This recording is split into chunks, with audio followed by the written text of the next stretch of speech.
नमस्कार शेतकरी मित्रांनो, आपल्या देशाच्या वित्तमंत्री निर्मला सीतारामन यांनी आज सकाळी 11 वाजता आपल्या देशाचा अर्थसंकल्प म्हणजेच बजेट 2024 हा सादर केलेला आहे। आणि या बजेटमध्ये शेतकऱ्यांसाठी, तरुणांसाठी काही महत्त्वाचे मोठे निर्णय घेतलेले आहेत। ते आपण अगदी सविस्तरपणे या व्हिडिओमधून पाहणार आहोत। त्यासाठी व्हिडिओ शेवटपर्यंत पहा। चॅनलवरती नवीन आला असाल तर चॅनल सबस्क्राइब करून ठेवा आणि बेल नोटिफिकेशन ऑन करा, जेणेकरून असेच आणखी नवनवीन व्हिडिओ हे आपल्यापर्यंत येत जातील।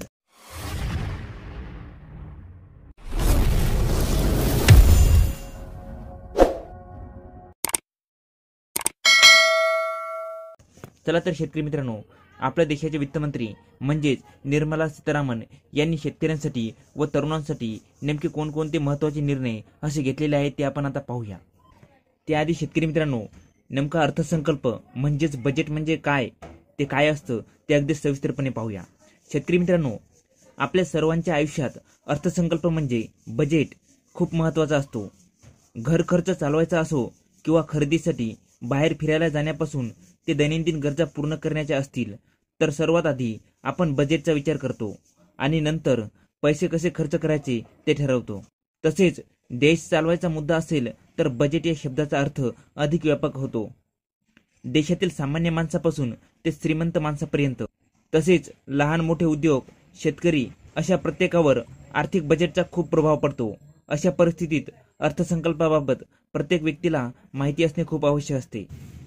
तर शेतकरी मित्रांनो, अगदी थोडक्यात अर्थसंकल्पीय बजेट म्हणजे काय ते आपण आता पाहूया। बजेट म्हणजे भविष्यात होणाऱ्या खर्च आणि उत्पन्नाचा एक अहवाल होय। यामध्ये विविध योजना आणि उद्दिष्टांच्या आधारावर भविष्यामध्ये होणाऱ्या उत्पन्नाचे, खर्चाचा एक प्रकारचा आराखडा तयार केला जातो। या आराखड्याच्या सहाय्याने विविध क्षेत्रांमधून एकूण अंदाजी कमाई किती होणार असेल आणि त्यामधून ते वेगवेगळ्या योजना आणि सेवांमध्ये किती खर्च करू शकते याचे एक अंदाजित तयार केलेले अनुमान असते। मग शेतकरी मित्रांनो, बजेट हा एका विशिष्ट कालावधीसाठी तयार केला जात असतो, म्हणजेच एक आठवडा, एक महिना किंवा एक वर्ष।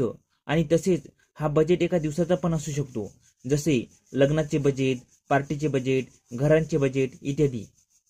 परंतु शेतकरी मित्रांनो, बजेट हे सरकार, व्यवसाय आणि एका व्यक्तीद्वारे सुद्धा तयार केले जाते। प्रत्येक वर्षामध्ये आपले एकूण उत्पन्न आणि खर्चाचे आकलन करून पुढील वर्षाचा बजेट तयार केला जात असतो। तसेच एका व्यक्तीने बनवलेला बजेट हा त्या व्यक्तीच्या संबंधित असतो।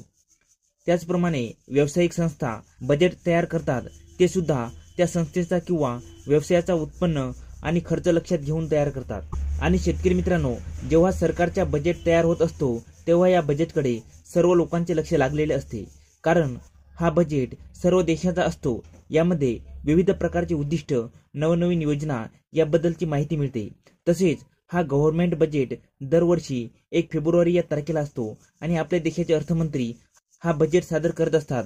जसे की आपल्या देशाचे अर्थमंत्री निर्मला सीतारामन हे आहेत आणि आज 1 फेब्रुवारी रोजी त्यांनी हा अर्थसंकल्प सादर केलेला आहे। शेतकरी मित्रांनो, आपल्या देशाचे अर्थमंत्री निर्मला सीतारामन 1 फेब्रुवारी 2024 या तारखेला जो अर्थसंकल्प म्हणजेच आर्थिक बजेट सादर केलेला आहे, तो अर्थसंकल्प देशातील अंदाजित खर्चाच्या आणि उत्पन्नाच्या अंदाजाला गृहीत धरून बनवलेला असतो।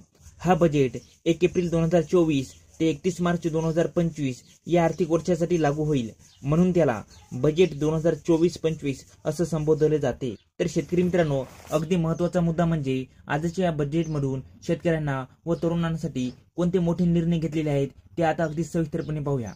शेतकरी मित्रांनो, आजच्या बजेटमध्ये तरुणांसाठी नवी योजना, केंद्र सरकारची मोठी घोषणा यामधील काही महत्त्वाचे मुद्दे आपण पाहणार आहोत। शेतकरी मित्रांनो, पहिला महत्त्वाचा मुद्दा म्हणजे आत्मनिर्भर तेलबियांचे अभियान सुरू करणार। तीळ, सोयाबीन, सूर्यफूल तेलबियांच्या उत्पादनावर भर देणे, दुग्ध व्यवसायासाठी विशेष योजना आणणार। भारत जगातला सर्वात मोठा दूध उत्पादक देश आहे। केंद्रीय पातळीवर मत्स्य व्यवसाय विभाग सुरू केला जाणार। मत्स्य व्यवसायातून 55 लाख रोजगार निर्मिती केली जाणार। केंद्र सरकारची लखपती पत्नी ही नवी योजना सुरू होणार। 11.8 कोटी अन्नदात्यांना किसान सन्मान योजनेचा फायदा होणार। 4 कोटी शेतकऱ्यांना PM पीक विमा या योजनेचा लाभ दिला जाणार। तर शेतकरी मित्रांनो, अगदी सविस्तरपणे व्हिडिओच्या माध्यमातून आता पाहूया। For our tech savvy youth, this will be a golden era.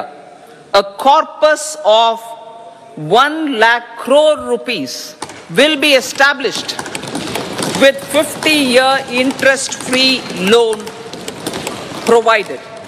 The corpus will provide long-term financing or refinancing with long tenors and low and or nil. I repeat that sentence. The corpus will provide long-term financing or refinancing with long tenors and low or nil interest rates. This will encourage the private sector to scale up research and innovation significantly in sunrise domains. We need to have programs that combine the powers of our youth and technology. A new scheme will be launched for strengthening deep tech technologies for defense purposes and expediting Atmanirbharta. Infrastructure development.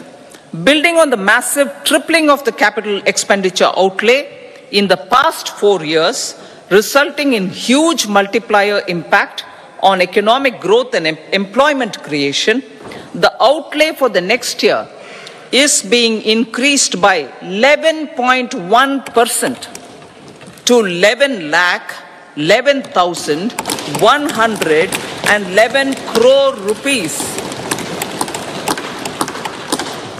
This would be 3.4% of our GDP.